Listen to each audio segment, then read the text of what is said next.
good to be back in the hometown. I grew up here, and with Hemingway books in the house, but they were more like Old Man in the Sea. Mom didn't read the brutal. My uncle always said, "I like him, but his subject matter is just so brutal and awful." Every time I read one of his books, I get thirsty. But tonight we're doing the young Hemingway, and he won't be like that quite in most of the talk yet. Although he's going to defy his parents up there. Yeah. Because we got to remember he started out, with parents that were very strict and Victorian manners, and he's going to be one of those primogenitors of the Roaring Twenties, the lost generation, those rebels, and he's one of them. But as a young kid, and this is where we're going to concentrate on, I didn't get a chance to put the birth house on here. I was looking through my pictures, and I wanted to put the Oak Park, Illinois, is where he's born in July 21st, 1899. So what we're going to do tonight is talk about his youth until 1921, in September of 21, when he actually gets married up in Horton Bay, and then his life changes greatly, not very long. So by the next year, he's in Paris, and he meets the big guns of the world, of every stripe, of every kind of art that are gathered in Paris. But at this point, when he's a kid, and this is the geography of what we're going to talk about, Oak Park, I'll go back and forth. Oak Park was school year. This was summertime. It'll be summertime for him, even when he was born in July. The parents, his father and mother, took him up north, and as a little baby. Some say 6 weeks, some say whatever, but they were back home, by the other.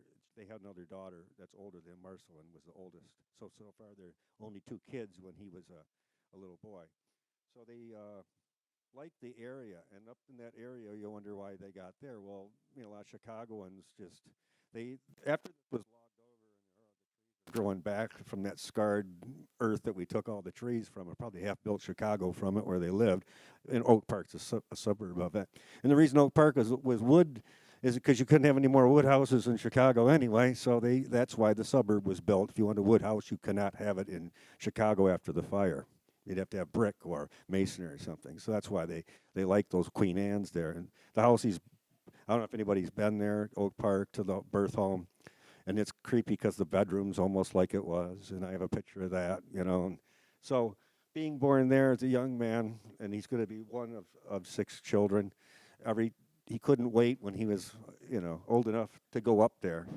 That's where he wanted to. As soon as he got out of school, he couldn't wait to get back up here with what he called his summer people, the people he grew up with, and then would come of age and then hang out and drink the hooch that was made by the blacksmith, and he ended up making it himself later. We'll talk about that. His dad Clarence, did not drink at all. In fact, didn't even like dancing, and that. And his mother was very talented and was tried to be an opera singer, but had failed before he was born. She sung at the old Madison Square Garden once, but the career ended with her being blinded by the lights, and we don't really know what it sounded like. But she thought she sang well, but it just didn't work out that way. She came back home to marry Clarence, the doctor. And when they were born, they lived in that house. And that house, the first house that we're talking about, the Queen Anne style house, was owned by by Grace's mother. That's his mother, Grace Hall. So they lived and was born in, for the first 6 years, the Hall home that's down there now. And you can see the second home. I'm not going to talk so much about Oak Park, but as we move along, I'll talk about the second house on Kenilworth Avenue. It's privately owned, but you can walk by, that Grace designed in the kind of the Radian manner, the Frank Lloyd Wright style. She kind of did her own design with some other architects. It's not on his level, but that's the kind of prairie style. It's completely different than the old. You could see the generational difference, The old Queen Anne is pretty, but then this is a modern house. So here's a kid already growing up in a very modern house. His mother was very supportive of art, and they took him to the opera and to the symphony and to the Art Institute in Chicago. So he grew up seeing all this high culture, and he read books that were approved. They had lots of books in the house. Some books did not make it in the house, And I was arguing lately, when did he read the Red Badge of Courage, the people are scared to think that he had it under his pillow. I don't think it was that scandalous of a book, but some people put the book much later than when he would have read it. I'm working on that now. So the between going back and forth, they went up here in he was born in 1899, but they came up in the summer of 1898 when Marceline, his sister, was just a little baby. And they looked around and they learned from Grace's favorite cousin. She's a female, but I don't remember her name. And I'm going to do the best I can. I have people in my society, I'm in the Michigan Hemingway Society. They're either really good, we have the genealogical wing too, you know, and they know more about sisters and brothers and cousins and distance. And I'm coming this from art. I'm coming from biography and art and the broader culture. And so I can't answer every question who that cousin was at the minute. But anyway, the thing is, the Chicagoans were lured to this because after all the logging had gone on and the trees were growing back, they want to lure people back up here. And they had all these different advertisements, you know, get away from hay fever, get away from the smoggy, you know, cloggy, you know, hot streets of Chicago, and come up where the air's great and you can, you know, relax and fish and do. And it's all, you know. So they had campaigns to lure people, and people always ask me, why Michigan? Well, they visited through a relation, and they liked it. They rode around the lake road, meaning the boat, and they looked around, and they found a parcel of property that was the old Henry Bacon farm. The farm was getting old. He wanted to sell off parcels, so they bought some land. And that next year, with Ernest, they went up there to check out the land in about maybe August, September of 1899. So they're up there, and then they plan to build the cottage. We'll look at the cottage in a minute. Now, a lot of this visuals I have is stuff that I found or I own. That's what I kind of did. It was like my postcards, my scans from my books, and pictures that I've taken from the society. A friend of mine, the president, Chris Struble, lives up there, and I'll talk about him at the end if you ever want a great tour. That guy knows where the wind blew that day. I mean, you know, almost too much, you know what I mean? But I tease him about that. But he's great. He's a tour guide and our president, and so I'll give him a pitch later, you know. But what I'd like to, first of all, you got the geographics and of where he was, but let's look at what he looked like, too, because it's not anybody's fault. I got people that are very learned and lawyers and stuff, and they say, you know, I know him in that picture with the beard and the, you know, on the stamp, but, you know, like, I really don't know what he looked like, you know, in the roaring 20s when he was at his peak. And it's funny because that stamp, that depiction on that stamp that came out, that's not what he looked like when he was in Key West. So people are down there with that. Here we're start the myth and the man. Just going to say it rolls throughout his life. Here's where I tell people, okay, it's fine you're having that bearded contest on. He didn't look like that. That's when he was in Idaho and later on in Cuba. And no, he didn't look like, he didn't even have a beard. I said he still had a mustache and wasn't gray. But how are you going to find you know, it's easier to find, my dad kind of ended up looking like, there's a lot more gray-haired old guys around, you know, that look like that than there are handsome middle-aged guys with a mustache that look like they're from the 20s and 30s. So it's a fun, but like another thing in Hemingway's life. Let's look like what he looked like then when he was a young man. And there's some pictures out here, too, the famous ones. Like this is on the front cover of a short story book. Here's the Dutch haircut he had for like the first year with the little, he and his sister had the same haircuts, and his mom wanted twins, but she wanted girl twins. That's another thing. You know, she dressed her up in female, like, you know, we remember that. My uncle had a picture of a little dress on with some lipstick, you know, and then they took pictures. That was just some tradition. It was very strange. Mom overdid it a bit, but I don't think it made him, you know, as psychologically wounded as people say. I just don't. You know, I don't think because he had a problem with androgyny. There's whole theories, and then I just go, okay, fine. You can read that to what you will in all those biographies. She finally stopped doing that. But when he was up there at the same time, those were staged pictures and stuff. He was up here with no shoes on, with Huckleberry Finn outfits, and you know he wanted to be Pawnee Bill with his little fringed jacket, and wanted to play soldier with a broken old musket. So tell me what he was, right? He was already wanted to be a little Teddy Roosevelt, would be his hero at the time.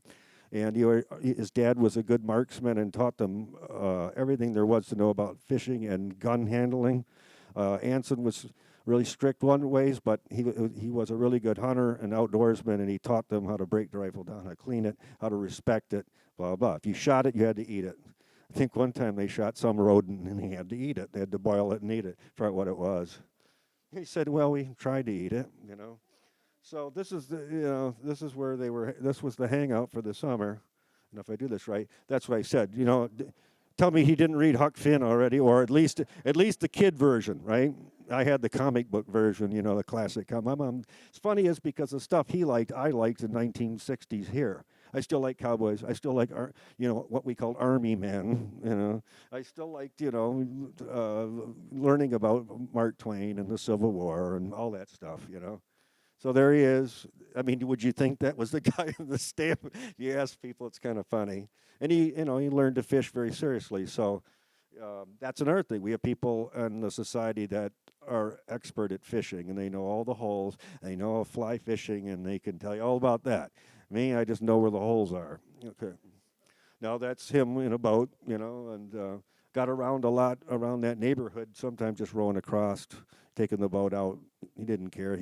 He would hike it, he would jump trains and go out to Mansalona, and do all sorts of things to get around.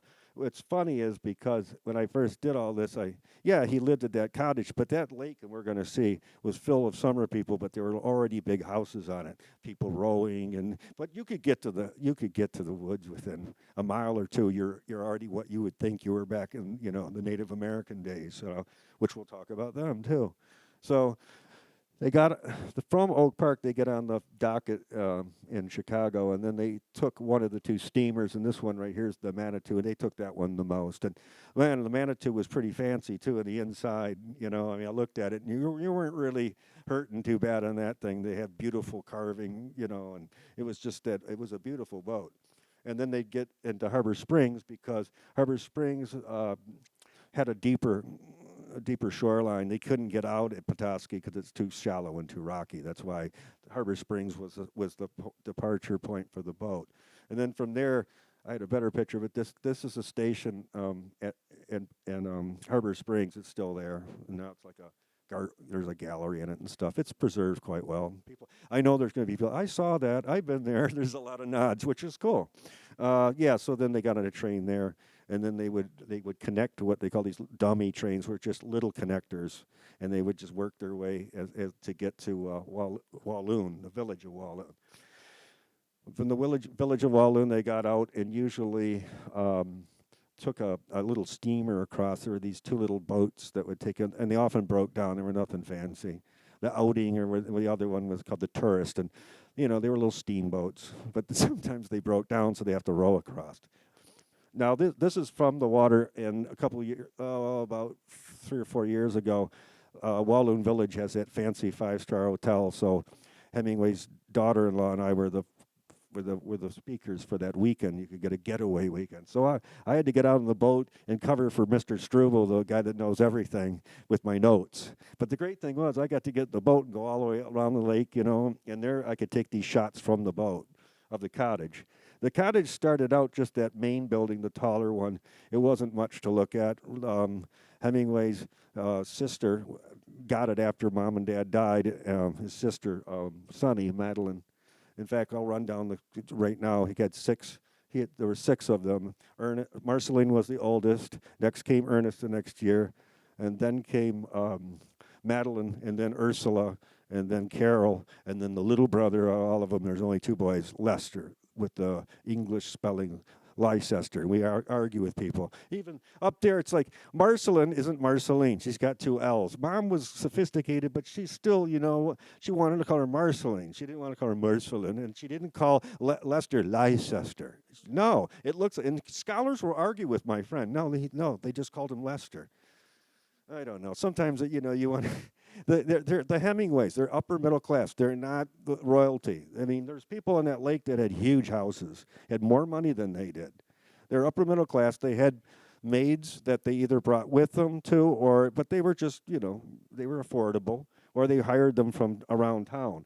But like I said, that cottage now, which is a summer home for Ernie Mainland, the nephew, he lives there. He said he's kind of honest about it. He said, right now, if Ernest Hemingway didn't live in that, it wouldn't be there.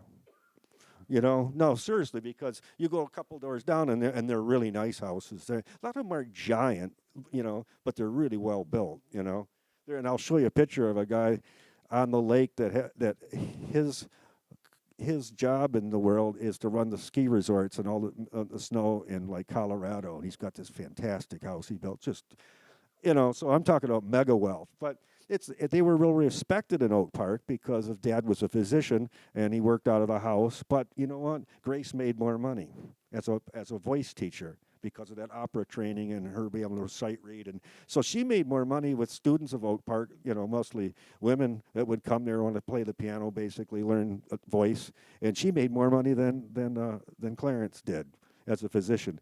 Doctors back then, they're not, a lot of them weren't the stars that we have today. It was a different world. So, but that was good because the combined income let them to live, fairly well and buy this place.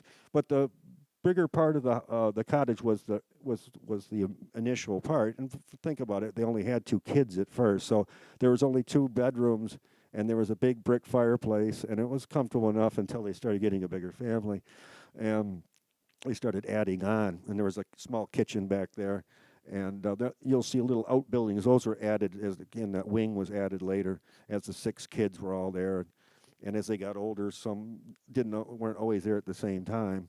But it's fairly good size, You'll see here, it's vinyl sided now, but I don't know about that, but that's all right. It looks good. Didn't have vinyl siding back then, but I'm just teasing. All right, so there's a porch that they built on. Originally that wasn't there, but they put that on, and you'll see now. It was in the fall when all of our conferences are for the Michigan Hemingway Society, which I'll pitch at I just love the color contrast here. And although it's simple, I got to look inside because the Mainlands do not like people on the property. In fact, Sonny, Madeline was the daughter, his sister. She ended up there, but over time, people would show up, like even in the middle of the night, even with the headlights. Is that Ernest Hemingway's house? And and so one time, I guess she just got sick of it and got a gun. I don't think she had any ammo in it, and a shotgun, and just chased them off. And as she got older, at first people said, I went up there and Sonny came and gave me a donut, and then that was all right once in a while, but as it leaked out, she got sick of everybody and just said, go away, you're bothering me. And, her son isn't any better. One time, a Japanese film crew, a bunch of people came and, a bunch of Japanese fellows. Well, he yelled at them and just said, get the hell off my property, and what are you doing here? And they all ran, He could be a difficult one. He's different. But at least it's in the family and it's still there. I got to look in the windows, and see the fireplace and it had pine paneling and stuff in it. And this is what I'm saying. That's your backyard. And it had that nice, they always raked the beach and kept it. So that was nice to have that in there. They had their own boats and stuff, That's not that, but, So that's that's from the porch looking out on the lake. And that one didn't come out. But you can see what it says, right? It's true. They actually preserved that, you know what I mean? And then years later, they put the sign on it, But that is pretty funny. Or maybe he didn't. He was off somewhere in the woods. There's the Walloon Village, not far by, and that's that hotel I was telling you about. It's really expensive. It is really a really nice place to stay, but it's a few dollars, believe me. I got to stay for free because I spoke, so that was wonderful. And so the little village there, they do what they can to keep it from not being so, overbuilt. Chris knows all this, Mr. Struble, because he's a part of all this, like not trying to, trying to get money coming in, but don't overexploit it, and keep it somewhat charming, and not overbuild it, And this is just an old postcard I found that gives you the lake from another view. Yeah. And then and nearby, I said, well, you had all these vacationers and cottagers. This is where we figured out for sure Indian camp. One of the places of Indian camp. Now, in the Nick Adams stories, in that book right here, this is the setting for this area we're looking at. It's the setting for when young Nick grows up. Okay, in the stories he writes in Paris and later, Nick is the is the young man that goes to Indian camp with his father in the story to help deliver a baby by jackknife cesarean in the thing. Now Clarence never did that, but he did administer to Indians medicine for free. Someone was sick. He liked Native Americans, and he collected arrowheads when he was young, and he took them out to the Plains River, and they'd look for arrowheads back down in Illinois. So they were brought up, the Native Americans, with some respect. Ernest writes about them as the way he saw them, and it was sad because at that point there were problems in the community, drinking and poverty. So Ernest doesn't write, sometimes he's a little hard, but he doesn't romanticize it. Indian camp of the story, here's the real Indian camp. But the Indian camp moved around because at that point, Native Americans were living in these they were kind of squatting in these places. They were cutting trees, but they were also scraping the bark off for hemlock for the tanning industry. So they found a way to still survive. And what they would do is they would just, clean that area out, cut so many trees and get the bark and then move on. And so that moved around. But we know for sure the lake's right, if you were to walk down this road to the end, the lake is right, Walloon's there, but it's not near the cottage. But it's close enough for Ernest would go out there and hang out with several of the Native Americans. Prudence Bolton was one of them, little woman girlfriend, and not his girlfriend, but she was one. And her and her brother were his friends, and some of the older guys, Nick Bolton, and he writes about them in their real name in the stories. So this is the road that leads to there at Walloon. So that's what we do every fall. We go find places. Chris finds these places, which is great. But Indian camp moved around. Like we said, it was a camp. They would move it. They didn't, they put up their tents and stuff and moved. So one time I read that they were originally in some loggers' shacks and shanties, but those rotted and went away. And then they moved to another spot, and no one cared. No one chased them out that I know of, But that was great to learn that this was, because for years people argued this stuff. Oh, where was Indian camp? It was there. No, it was over there. We know that this is one of the places. It's a camp. Camps move, So just like in a military, camps around, could be moved. And this is from the boat out on the water. And I started running out of things to say because I don't live up there. That's a long ride. So I asked the kid that, the young man that was at the wheel of the boat, and I said, "What else? Who lives on here that I can talk about?" He said, "Oh, Bill Freehand's house is coming up on the left." And I had my tiger hat on there. I saw 2 other tiger hats. I thought that was cool. Later, somebody complained, "I came here to learn about Hemingway. I don't care about the tigers." All right, next time I'll talk about how deep it is or something. I don't know. But okay, so across the lake from the boat, Grace, a high, nervous woman she was, decided the cottage was just too much in these long summers. So she had her own money, and like I said, more than Clarence had. And she wanted to build her own cottage where she could hang out by herself and get away from those kids. So she built what we call Grace Cottage up on that peak of the hill.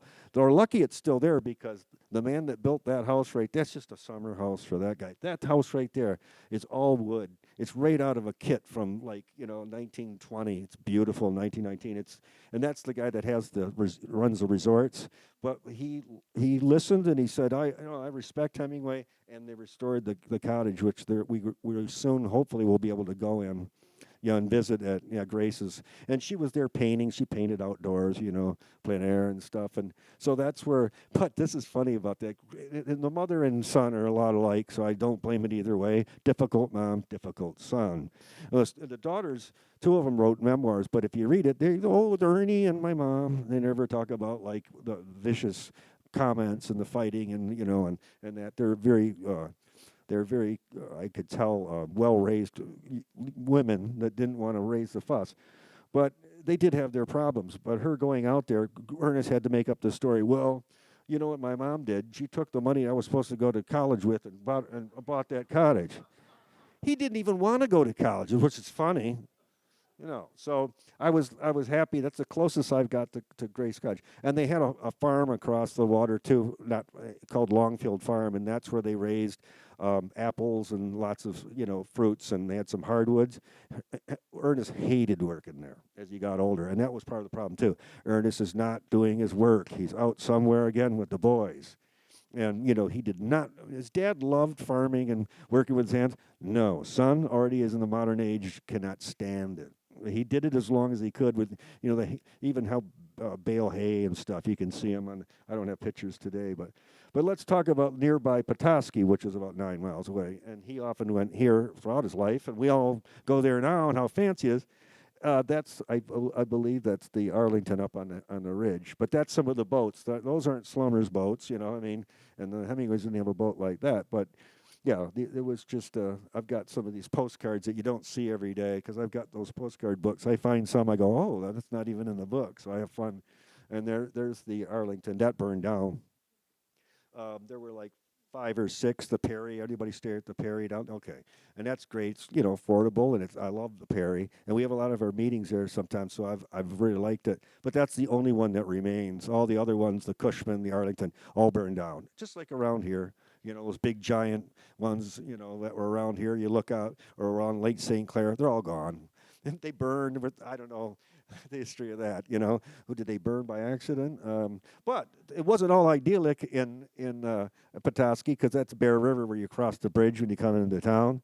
Look at you can see the smokestacks, around back there and stuff because there was a cement industry on the lake too. And I think they did some of the stuff for the hide, preparation to send it off to Blaine City. So it was kind of a little light industry there too. And that stream wasn't as crystal clear, and that cement, where that cement factory was, that produced lime and all that stuff. Hemingway worked there one summer, shoveling and stuff, and that's been polluted since this day. And they keep on building on it, and you're not supposed to. But the people who have a lot of money, they're building on it. So that's another controversy of the modern versus the old. The cement was long gone, but it left all that lime and pollution on the shore. Nearby Bayview wasn't Hemingway's #1 place to go because why? Well, they don't drink in Bayview. Yeah, we know this was a Methodist colony. It's got its own history, and every year for the last 3 years, we've been meeting at the hotel there. We stay, and they've been nice to us to let us. It's a nice setting for us, and they give us a nice deal. So you can walk not far away and be in the village. It's all preserved like that. And several people have invited us to the homes.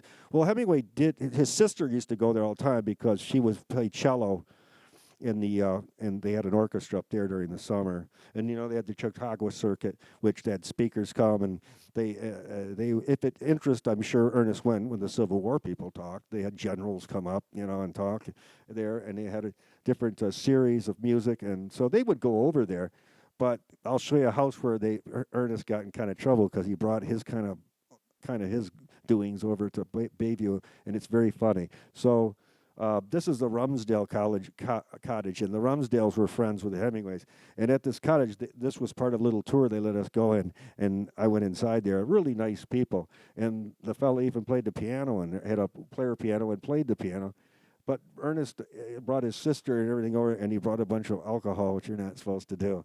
So it was a big thing about the party in Bayview, and it's in some of the biographies. It's pretty funny that he got scolded for bringing alcohol over to Bayview. So that was kind of fun. That was another spot that's interesting. But this is more of his hangout, Horton Bay. You'll see it in books as Horton's Bay sometimes, but Horton Bay. And that's just a drawing that's in a book about Horton Bay. And he would get there by walking or taking a boat over. And that's on Lake Charlevoix there. Then the drawing, this is the stuff. There was a mill there, and Hemingway talks about that in the short story, The End of Something. He's talking about the mill used to be there, in the story. So in the end of something is about a breakup of his girlfriend, but he also talks about the end of something, the end of the time there. He remembers, the mill, but it's no longer there anymore. So that was operating when he was a kid.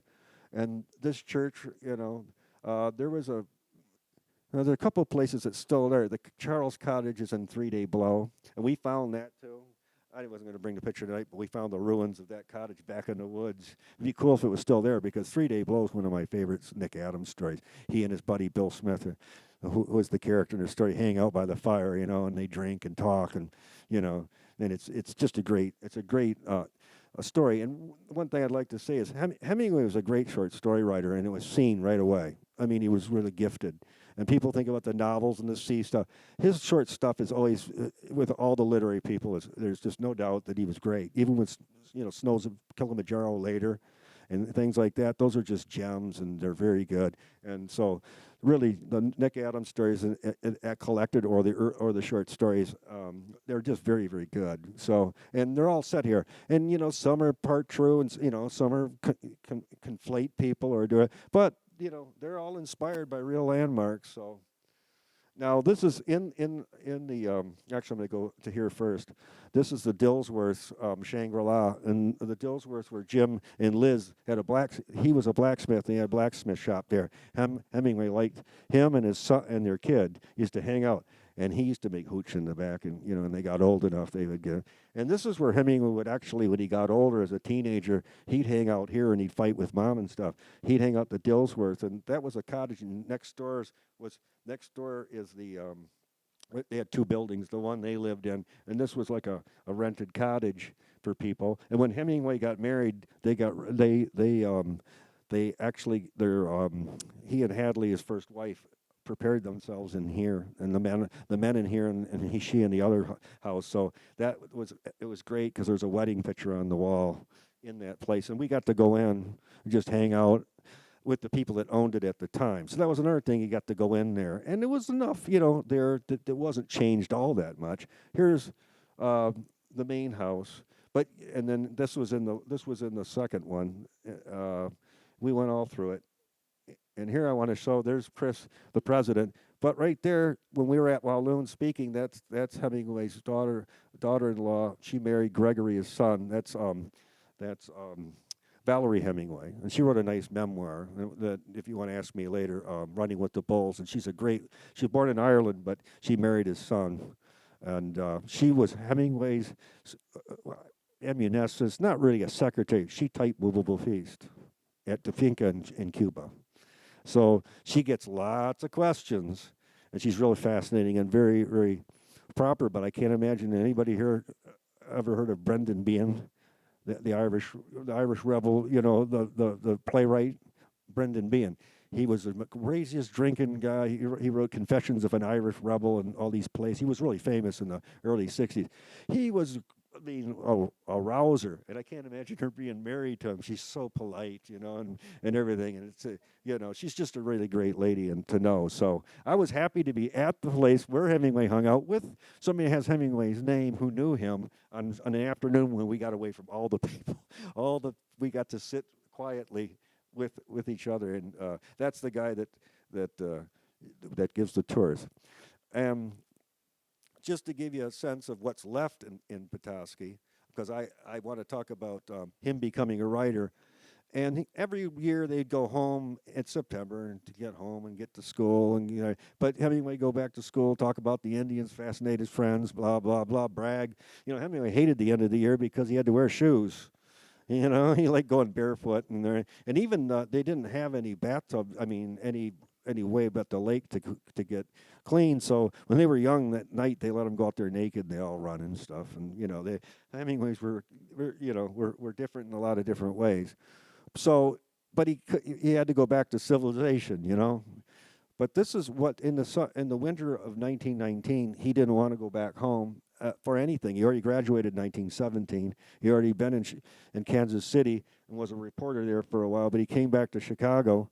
And then he spent 1919 there, and he just said, that's the 1 year he did not go home. He stayed into the winter.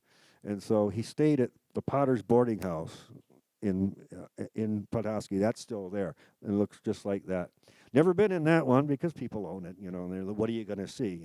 Probably nothing but their home stuff. So that's pretty cool. But that's where he rented an upstairs in one of those rooms. He had his typewriter, and that's where he really sets himself down to say, I'm going to start writing. He had been doing little things, sketches. His journalism was pretty conventional. But this is where he's putting all those things in his head are starting to come out. But they won't really come to fruition until he gets to Paris.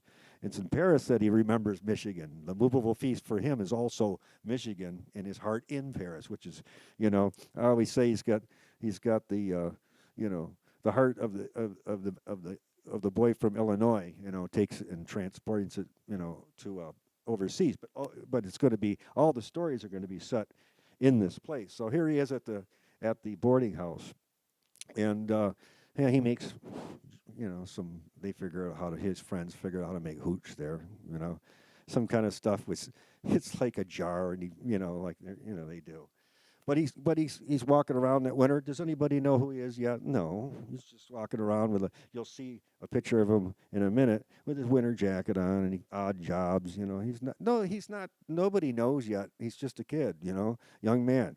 Yeah, he's attractive, but there's a lot of other people up there that have money with attractive sons and daughters, and he's got girlfriends, and there's stories about all that, and a lot of them are in the book, about breakups, and he had several girls that he went out with, and no proving how far that went, because that was a different period. No, it wasn't about that. It was about, and he knew their parents and the like. So he was friends with quite a few people around. Judge Felthorpe and his son, there were people that he knew. They'd go to their house and eat, and his buddies would go up there and have a little nip, He'd always write his friends if they were coming up in the car, because finally they come along the coast with the Michigan Pike, and he'd always say, remember, this is going to be like Prohibition time, So in like 1920, especially he's there again for another summer. Bring some hooch. I don't think they search on any of the cars coming up that way, And one guy was speaking, and he said, I don't know what that was. I was reading his letters, and he was chasing flash pots? No, he was chasing flesh pots, Yeah, they're roaring 20s guys. They're like, they want to drive around in their old junkers and, and go to town. And look what the things they were doing. They were drinking and driving around, and they had a pistol. They were shooting out on the telephone poles. They were shooting the insulators out of Boy City. And the cops stopped him. Supposedly, they said, "Oh, we didn't do that." He's going, "Well, just keep going, So this is now the statue of the picture I'm going to say to you, the bronze that they had made. And for a lot of years, Petoskey didn't really want to, and the family themselves that lived close by, they didn't want to make a big deal about it, because they thought, if we make some big festival, it's going to get commercial and strange, and we don't want Hemingway ice cream and Hemingway this, And Ernie Maitland didn't care at the cottage. They're more like, shh, be quiet. They did. Like some of them, they're like Mr. and Mrs. Sanford. They are Marcelins.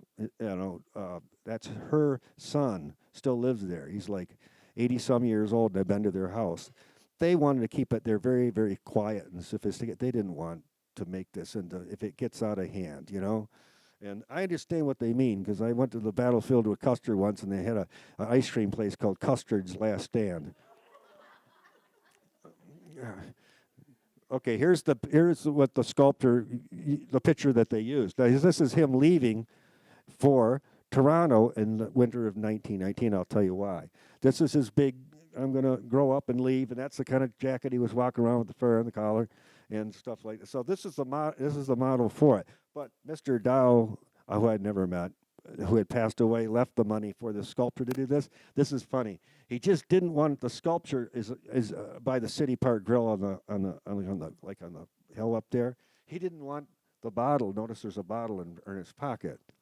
So he wanted it to have a book.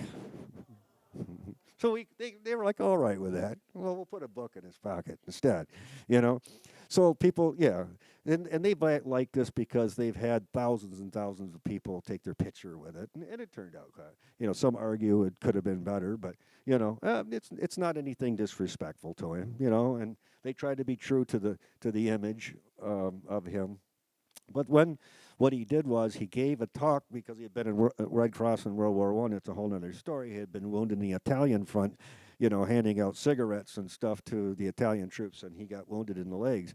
Well, he was going around after the war and still was at this time giving talks about his wounding in Italy. So he went to the library, the Carnegie Library here, and the Ladies' Aid Society, and he brought his old shredded uniform. He kept it, with the blood on it. And he told the stories about his wounding, which he had told the school kids. And he made up lots of stories. I'm sorry. He's already saying he served in the Italian army. No, he's in the Red Cross. which wasn't, but he went to the front voluntarily on a bike and handed stuff out right in the front. So he's not. He had a bum eye, and he just couldn't join up, with his parents. He was underage at the time, and his parents would not let him go because we haven't figured out quite yet, because his grandfather was in the Civil War, was proud of soldiering, but Clarence did not like that war and didn't want his son to go there. So they did not support. They'd have to have your parents' approval. So by the time he got going, he joined up in Kansas City for the Red Cross. So now, when he's at that fireplace giving that talk, there's a lady was there by Mrs. Conable, and her husband, they were rich from Toronto, and her husband ran the department store chain, I think the equivalent of Woolworths in Canada. So they had a young boy that they thought Ernest could tutor and help out, because I think he was kind of challenged some physically in that. So they said, "You want to come to Toronto, and look after our boy?" And he said, yeah. So that's what he's leaving for Toronto. And that's where he gets a job at the Toronto Star, because Conables are so well connected that they could get him a cub reporter job, because he had been at the Kansas City Star. So that's why that was a good connection, because when he leaves for the world and he goes to Paris, he's going to give all those dispatches back to the Toronto Star, where he covers, all the happenings after World War I, Lausanne Conference, the Genoa Conference, interviewed Mussolini, liked him for a minute. That's where he's headed in his life. He just is like a snowball. Everything just is in the right place at the right time, and it just gets layered as it rolls along. He's just lucky that, he gets to there. And when he moves, then he gets Toronto. He only stays that one summer or the winter and comes back home, and he's in Chicago. And he's hanging out, writing for a third-rate, independent magazine, just struggling, living with his buddies, and again, giving dispatches back about crime. He liked that. Even in Kansas City, he liked to write about gruesome things, gangland murders. What's going on in Chicago in 1920? It's starting to roll there. So, yeah, so it's... his life just completely changes. And in Chicago, he meets through Katie Smith and Bill Smith, that are his buddies up here at that cottage that I showed you, the Smith cottage, back in there in Horton Bay. He meets a young lady that from their connections, they're from St. Louis. They brought this young lady named Hadley Richardson, who was considered pretty, but kind of already over the hill for that period. And Hemingway just immediately liked her, and he met her at this party that they had. And so that's where they finally had a relation, long-term, courting. And then when they decide to get married, they come up here and they get married, and they're back at this place. And they let them have the cottage for their honeymoon. So the parents moved out, so they were at Windermere. So they had a champagne chicken dinner thing, because Miss Dillsworth was an expert at making chicken dinners. That's what she was known for. And so they had that champagne brunch, and then they went back to Windermere. And they stayed there, and that would be the only, when Hemingway leaves, that's it, in 1921, he's done. He'll be back in 1947 to do some paperwork regarding some of the property, the Windermere, but that was it. It was a drive-through, and we know he did it, but that's it. So anybody that saw him after that, it was all just, it was like Elvis sightings in Kalamazoo, just didn't happen. And he was always afraid, because he knew everywhere he went back, it wasn't the same. So, it was kind of like, you can't go home type thing. When he went back to Italy, where he served, and it was completely different, He went to fish in Italy with the streams that he had, and they built some industry there and poisoned the waters. He said, see, I shouldn't have went back. I shouldn't have. So he didn't want to see the tourist industry. He liked it the way it was when he was there. He's afraid that he'd just be very disappointed, because he knows what's the thing about his whole life. He was always in these places when they were just kind of like just getting started with the first wave of people. Up here, he was there with the first wave of the tourist people that weren't so overcrowded yet, and it wasn't so overbuilt. When he gets to Paris, he's in the prime of Paris. I mean, he gets there in December of 1921. Not long after this marriage, they decide to go there. The reason they did is in Chicago, not only did he meet Hadley, he met Sherwood Anderson, whose book, 1919 book, Winesburg, Ohio, had just come out. So he was like the new sensation of American writer, writing a more modern form. Hemingway had read a lot, he had read most of the Americans, but he didn't know anything about modernism yet. He never heard of Gertrude Stein. He never heard of Ezra Pound. He never heard of all these people, and they're now in Paris. So Sherwood had just come home, and he said, "Go. That's where you got to go. You want to write? Right now, I'm telling you, go to Paris. There's just no way. Everything's there," and it was. If you wanted to, the Ballet Russe was there. I mean, every sculptors, Brancusi, just go on and on. Choose an art, and if they're not there, they'll come through that place. So he went from a person that was trying to write for little Red Book magazine and trying to write. He wasn't serious yet. He wanted to be a famous writer and a good one. But now he's decided that he wants to be an artist with a pen, not just write for popular. And he liked Sherwood's book, which was very influential. And Sherwood didn't do so well, volume after volume, and Hemingway, as he would do in the future, disowned him very cruelly, and I don't like that part of him. But Sherwood always said, "Hey, he's a kid. He's younger," and never raised a fuss. It was a sad thing. But he's going to do that to most other people. And he liked Fitzgerald, but he would always berate him and write nasty letters to him. It's the way he was. But when he left to go, I'm going the wrong way, to Paris. I mean, to Paris in 1921, December. He met all those people, and his life changed. And he started writing those stories about the Nick Adams stories. First, he wrote some poetry, and it wasn't all that. It was kind of interesting, but he wasn't going to be a poet. But then again, Faulkner started that way too. He started writing a book of poetry, which they were all right. But if that was what they were going to be pursuing in life, I don't think they would have got very far. But the poetry, some of it's published now, some of it was private exercises to loosen up your language, because he was reading everything. And once he met Gertrude Stein, and he met Ezra Pound, and he met these people who gave him reading lists. This is what you have to read. And then he got engrossed with the Russians, Dostoevsky and Turgenev, especially, and Tolstoy finally. So that's his literary education. Like I said, he didn't want to go to college. Refused. They gave him all the opportunity to go to, like Marceline went, and your sisters are going. I'm not going there. He knew that he was in his classrooms were going to be in the new, milieu of the new modern movement that's there, and he did the right thing. He read Twain, he read Crane, he read Stephen Crane. But if he had stayed in that, and that language wouldn't have been sharp and as modern as we know it. As honed down and as simple as it was. Now later he didn't keep his principles. He wrote too long and too windy.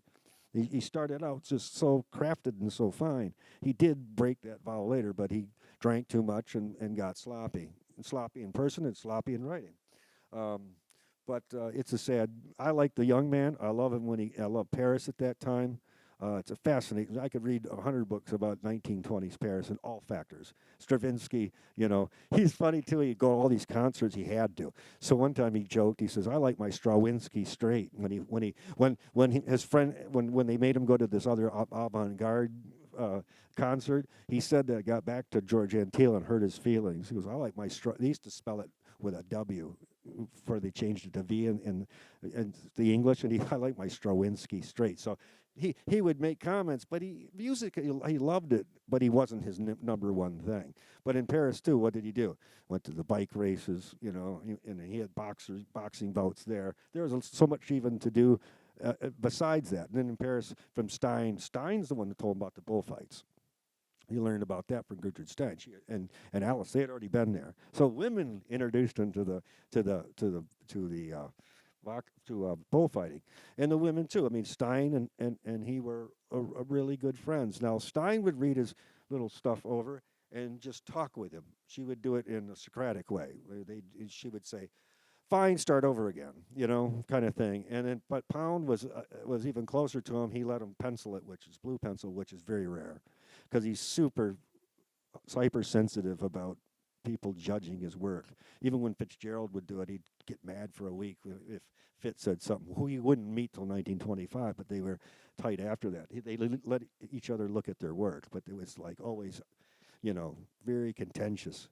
But see, Hemingway, being from Oak Park, he wasn't a great football player, but remember, he was a jock too.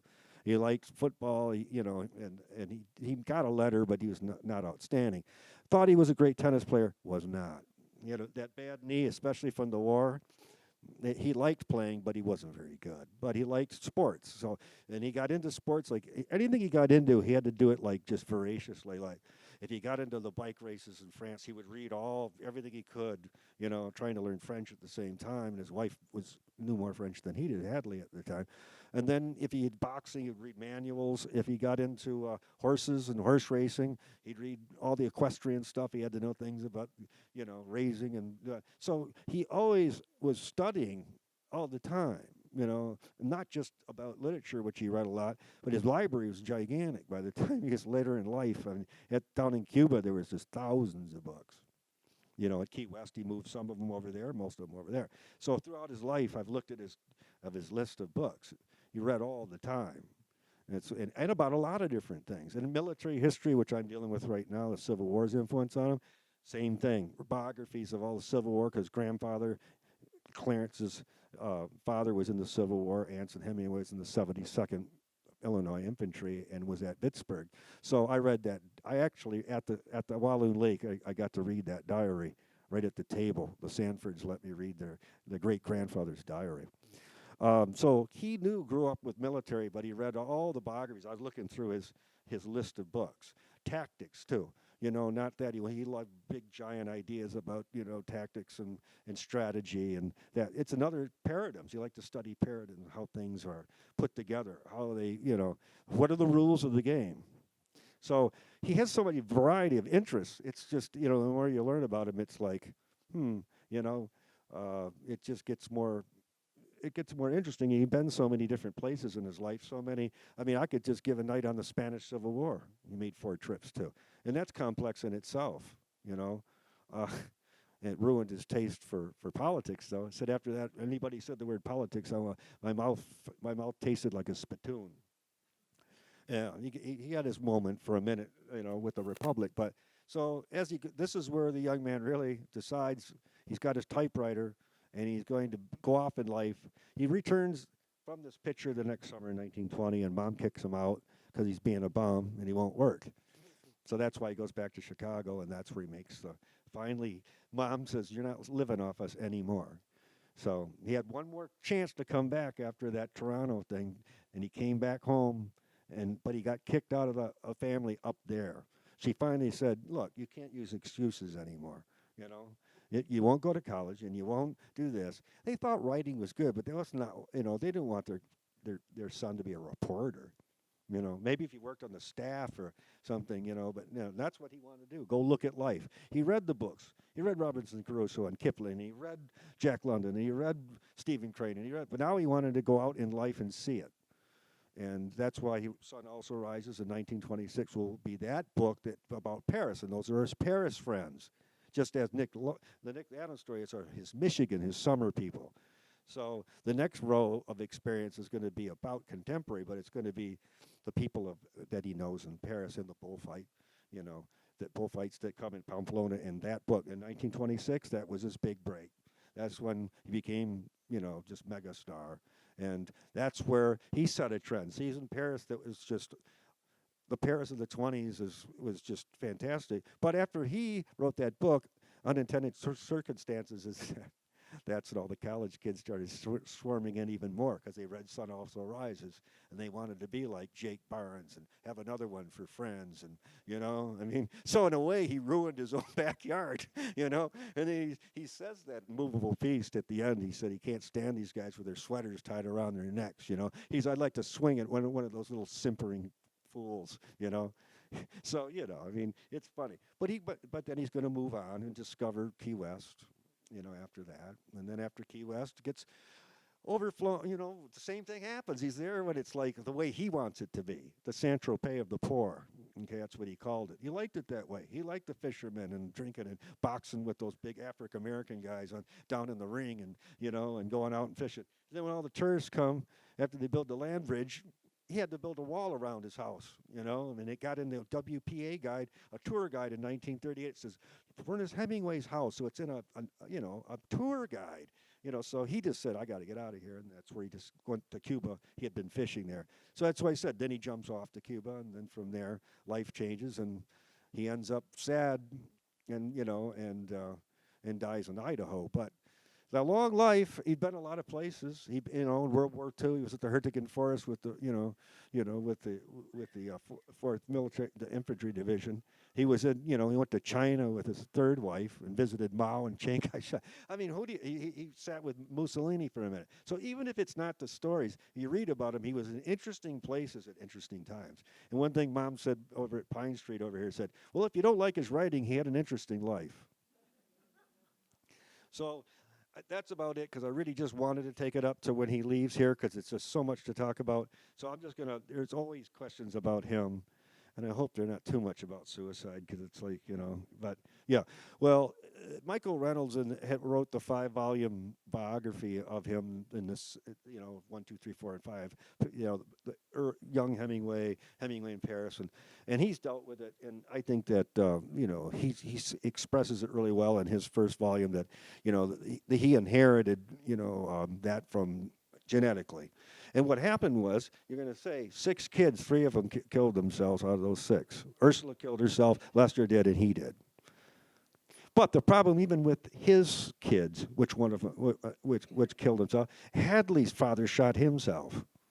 So his first wife, when he had John, both fathers both shot themselves and committed suicide. In that period, I just think Victorian, they just couldn't bear, the burden of shame or whatever they had. It's for a psychologist, people to come in on that, but it wasn't unusual for men that thought they were a failure to get out of it like that. And, so it was sad.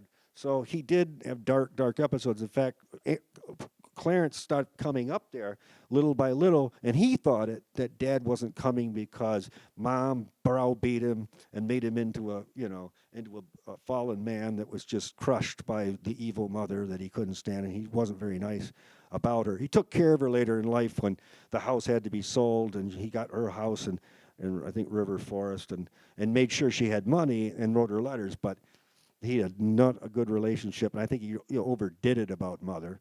But that's the way it is. And so there were a lot of trouble there. But the dark depressions Aunts and Clarence had, he would leave and go to New Orleans for several weeks or maybe in a month, and he would just go down there and just meditate by himself to get away from everybody. So it was very sad.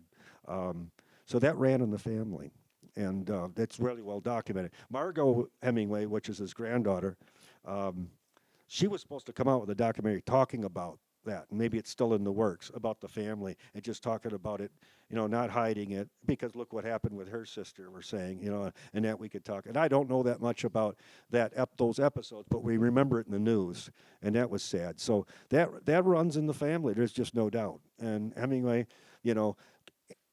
Clarence killed himself with Grandpa's Civil War pistol upstairs at the house in Oak Park, while Lester came home from school. It's just disgusting.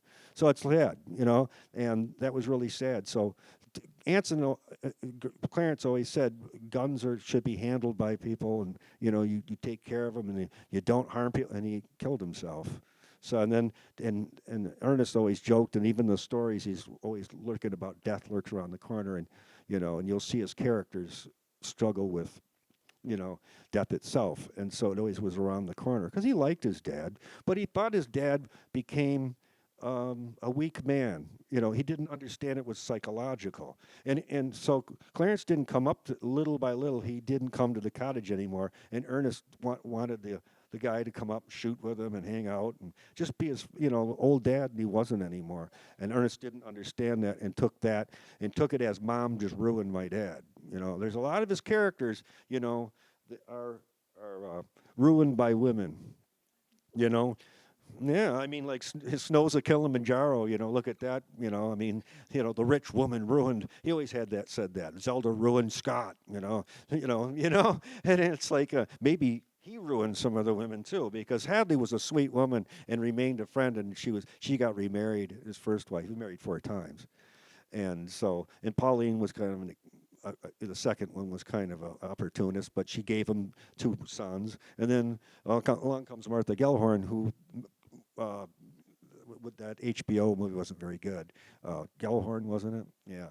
No, not so good, but that's all right. You can read her book. She wrote a memoir. And these were all really intelligent women. Most of them were, and she was a journalist too. And then Mary Welsh was a journalist. He met in London during the war. Okay, and I just want to say something about myths too, because I'm going past the point of this talk, and I'll end it. I just love when I hear stuff though, always about Hemingway. This is funny. It's like the Pawn Stars. They come in, and some guy's looking for a first edition, and the guy that knows everything behind the counter goes, "Oh yeah, he was a BS, and he was he was at D-Day." And no, he wasn't. No, there's no reporters at D-Day. And I'll tell you something, Martha Gellhorn beat him to it. She got a Red Cross credential and got to D-Day Plus, and he made him so mad that the woman got there before he did. All right. So anyway. Oh, anyway, I'm just that's good for me because it's a lot of info that I've had. It gets me spinning, so I'll just leave it to if there's any time to ask. I know there's always something about him. How you doing?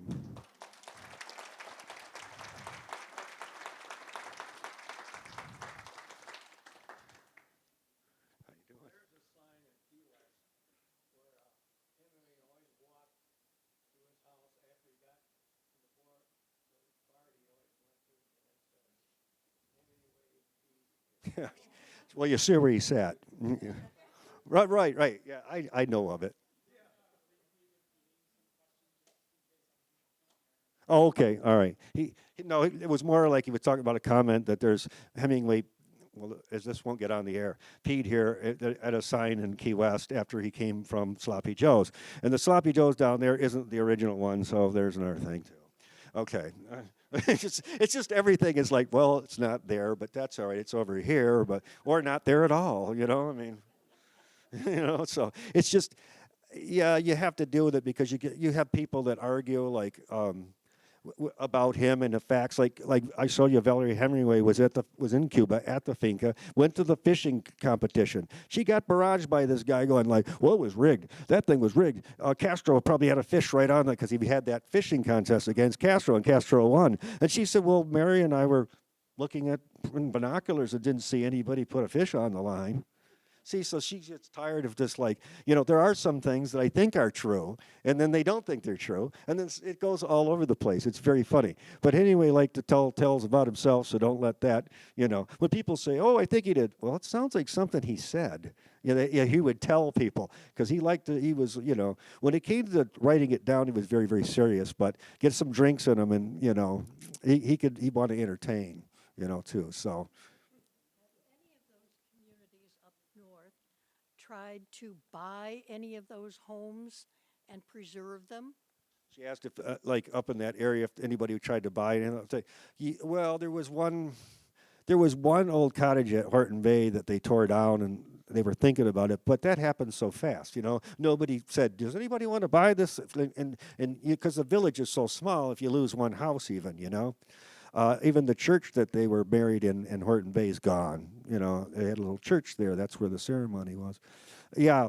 Well, the families have kept, like I said, the Windermere cottage that blending has been in the family. So that's not gotten anywhere with that. Downtown, they've had some trouble because Jesperson's restaurant had been Jesperson since he went there, and they now turned it into something else. But our society put plaques, too, for remembrance. And we try to, the guy that owns almost all the downtown now comes to our meetings, and he's worth more.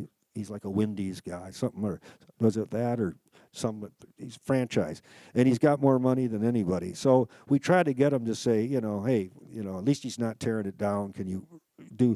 We work a lot and try to do that. The house is like the Potter house is privately owned, so if it ever went up for sale, maybe that one that you saw. But a lot of them are still in, people just don't sell them, and they're still there, and that's good. What we've done in other ways at the Pigeon River forest out there, we have a plaque, and we saved the CCC building, and that's where he went out to fish in the pigeon forest, and that's where the elk are. So we worked with the guy, and the state decided not to tear this beautiful log cabin down, and now it's a visitor center for nature and Hemingway's fishing out there. He fished the Sturgeon River and the Black River, and the Pigeon River. So those are all well documented, but we try to do things like that, like other places, like the Kalkaska, it's on my Facebook, John Cohassey. Facebook, the Kalkaska station is it's at the Light of the World in Nick Adams, and it's a salacious story, I would say, but I like it in its perverse way. But that's the train station in the story, that he comes in and sees the characters that are inside of it. The Battler, so we've put a plaque there, and we're watching it very carefully because it's a museum, but it's only open like a couple times. You go by Kalkaska, blinking, or gone, right? Except for the big fish there, Yeah. Yeah, so they're very aware of other places that we know he's been. So we're like, we have a careful eye on it. They won't tear it down. Kalkaska's got nothing too much to offer. The hotel's even, closed there. So, we don't know. Hemingway sells, but if you do it the right way and it's respectful. So we've been doing plaques at Kalkaska, at Pigeon River Forest, in town, and they're nice ones, and we take a lot of effort to word them right and make sure that they're respectful. So we try to reach out, not so much to houses, but other landmarks as well. So we're trying. And Chris gives the tour, and it's like the Park City Grill is right up, if I go right. Park City Grill is like right up here, and you're in town. It's a pretty good place to eat. Hemingway sat here. He went in there and probably had a beer or a drink or something. It's not the chair. How do they know? But don't say anything. See, that's what they don't like. If you challenge that, they'll go, don't say that. People come here by the thousands trying to look for the chair.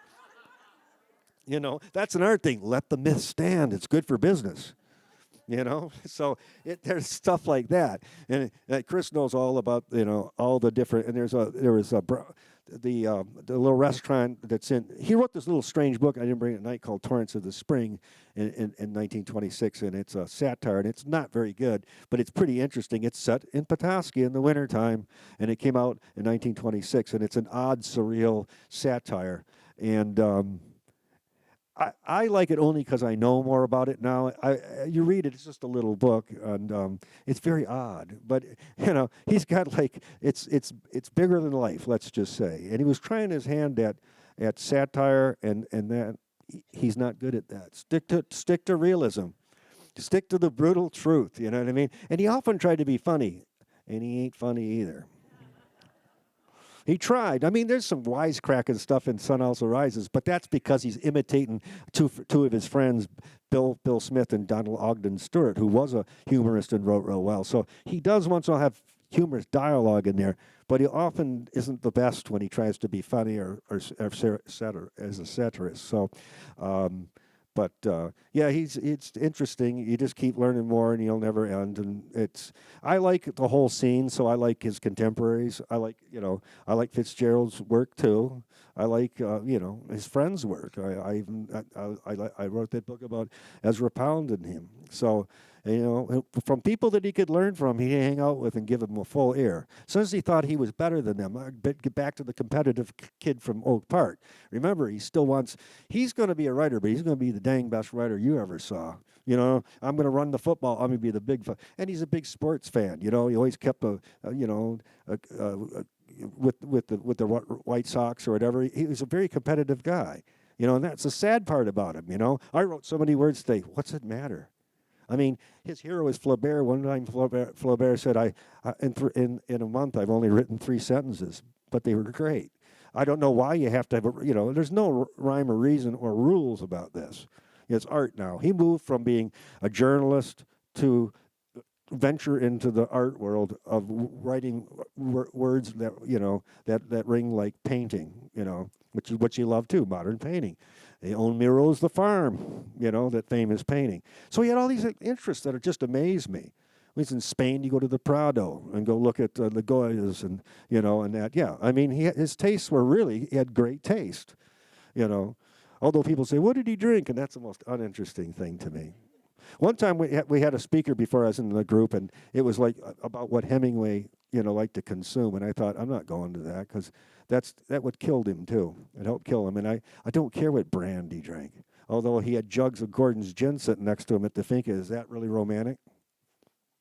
What did he drink? I go get a gallon of Gordon's gin and pound it down and see how you feel. It's not funny. I just don't. That part of him is sad part of it. So I don't romanticize him either. He could be very, later in life, a very distasteful and despicable person. The way he broke with people and treated people. And but we're talking about him because if he wasn't who he was, we wouldn't be looking at that little modest cottage. We wouldn't be having a statue downtown of a bronze for him. They would have been scrapbook people. How many other people that were wealthier and they were famous, in their own right, doctors who lived up there. He just happens to be a world famous person. So in a way, he just stuck out from the crowd. And we wouldn't be talking about the Hemingways if they didn't have this son, And so is there any other questions? Way back, I think. Yeah, they're there. Yeah, but what I've learned is too. She asked if it's truth about the Key West house and the 5-toed cats, 6-toads. And the thing is about that is really the truth is where the most cats that he had were in Cuba. That had the biggest brood. Not even Key West. Those just kept breeding after his time. Then, to be honest with you, don't tell them down there. They won't like that. Because he always had cats, and he lived longer in Cuba than he did there.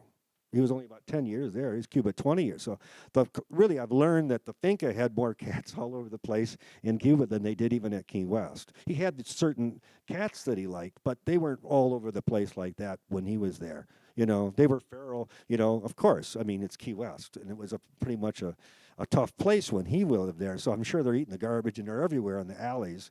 But no, I think that gets explored. But again, we're back to that myth versus whatever. No, they're there. And even to this day, they still try to name them when you go there. They know them and feed them. They have names for them and stuff like that. I've been there. I need to go back. But, it's an interesting place. That's why I said the whole Florida episode is another evening. That's another whole time to talk about. And Cuba itself. And so, yeah, I know many people go there. I get a lot of people that have gone to Cuba lately more than because of, have you? Anybody? I get them a couple times.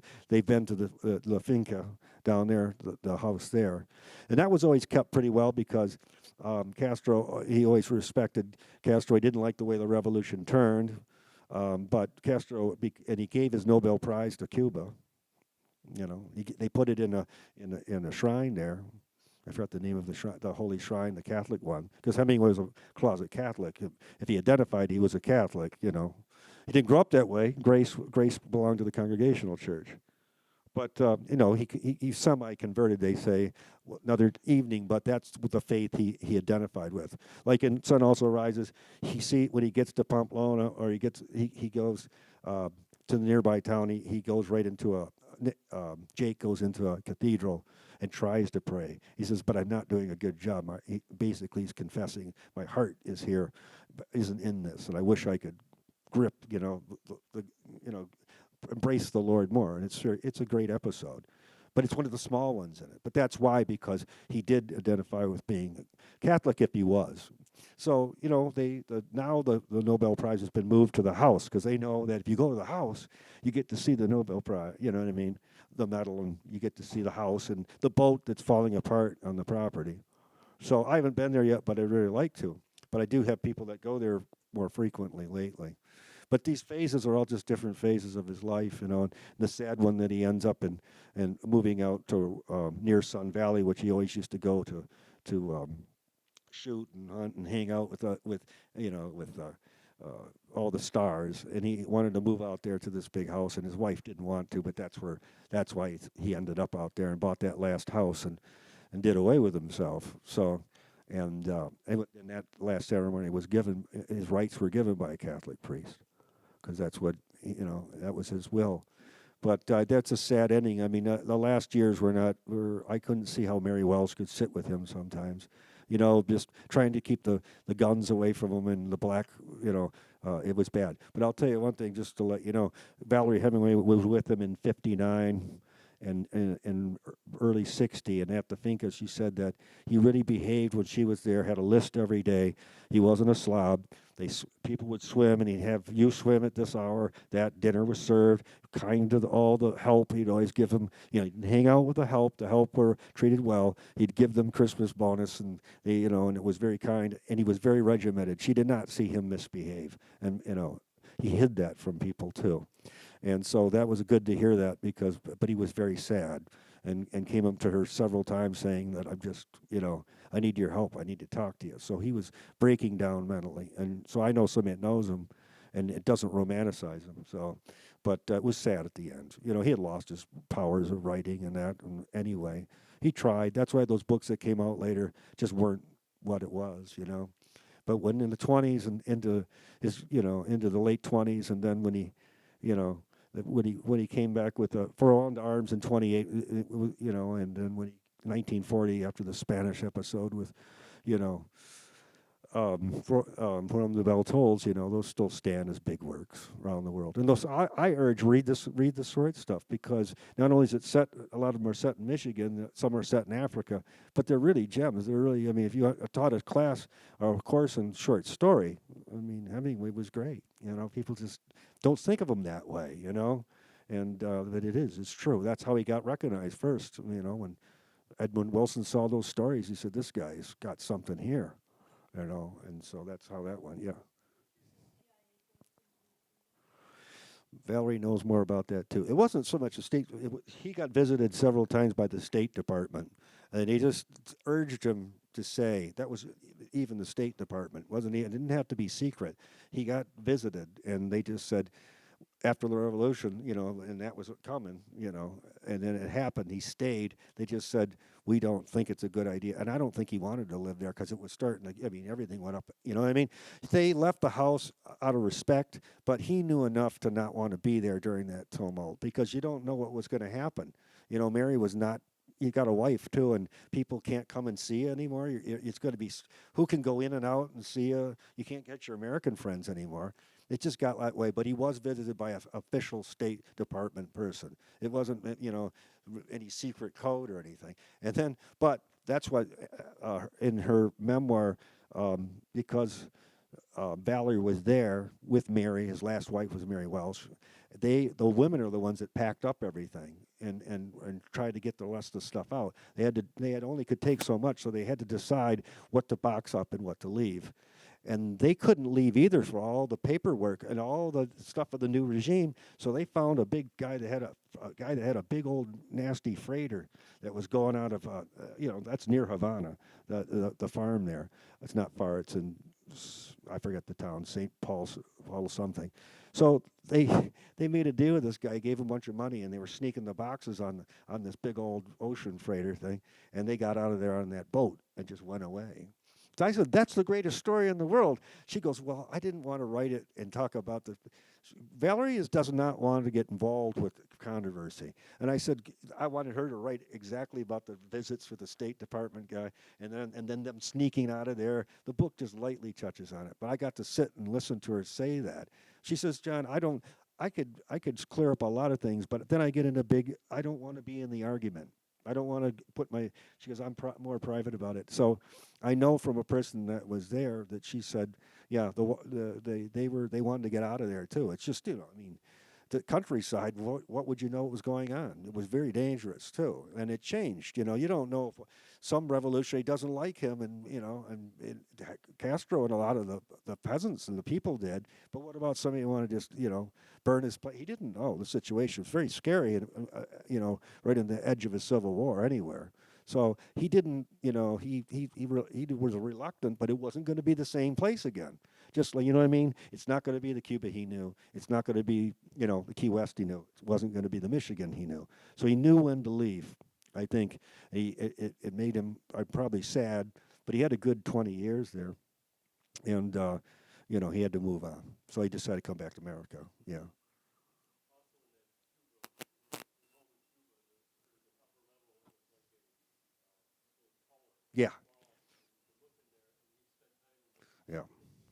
Yeah. Yep. He's obsessed with that. Right. Yep. Yep. No, he was, and that's very true. Yep. Yep, that's true. And he was obsessed with keeping notes like that about himself and his kids. And I mean, his mother was like her scrapbook, kept everything in the world, which was kind of cool for us. You know, mom's scrapbooks, they were keepers of things, and they liked to, cut out articles about everything. And Ernest liked to do the same thing, keep things. And maybe a little bit too much, because when they had to move that stuff, he had magazines everywhere. And, what books do you take?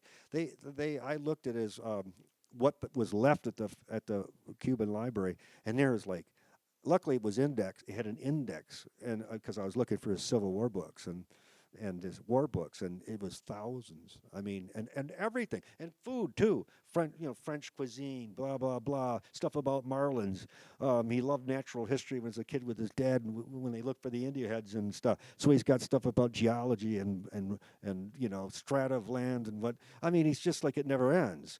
Books about streams and I mean, you're looking like did he read every page? But I bet he read some of them because he was a reader. They said he was always reading. And so that's another thing about writers. It's like, you need to read too. I mean, life is out there, but he had both, and he was no scholar. That's why, in a way, he liked Pound. He liked Stein because she was much more learned than he was. Classically, I mean, he had a year of Latin, so Mom could say we're trying to push him to be a doctor. So he wanted to, push him towards that. He hated it. But he listened to all the great poets and people. He sat and he would listen and absorb their talk about Dante or anybody. Just he was interested as long as you knew what you were talking about. And so he was all forever learning. I can tell you that. Is there anything more? Because it's like I don't know if I'm overstaying my time, as the old saying goes. Oh, he says it's all right. The timekeeper.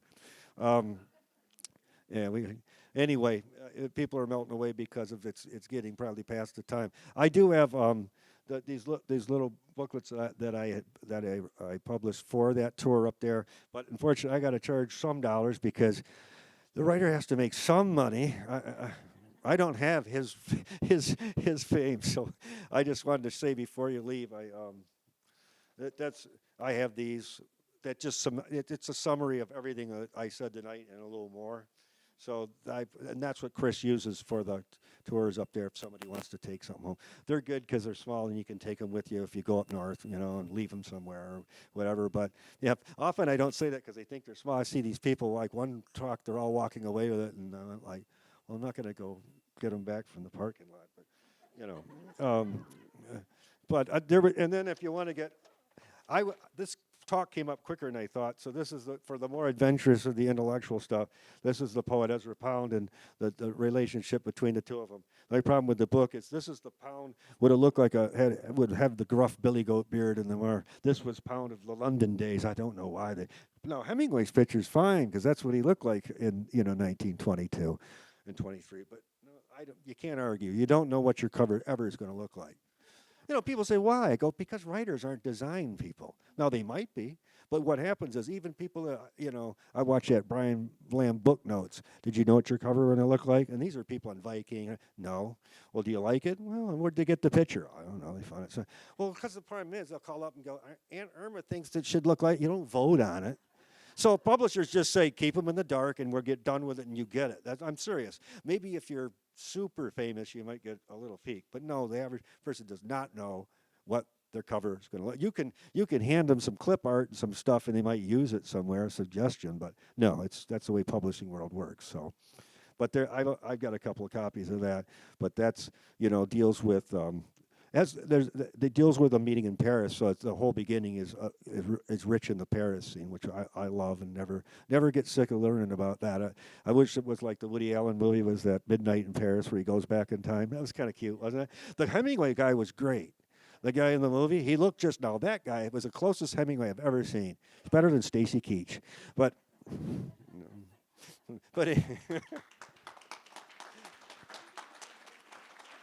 right, I really am done.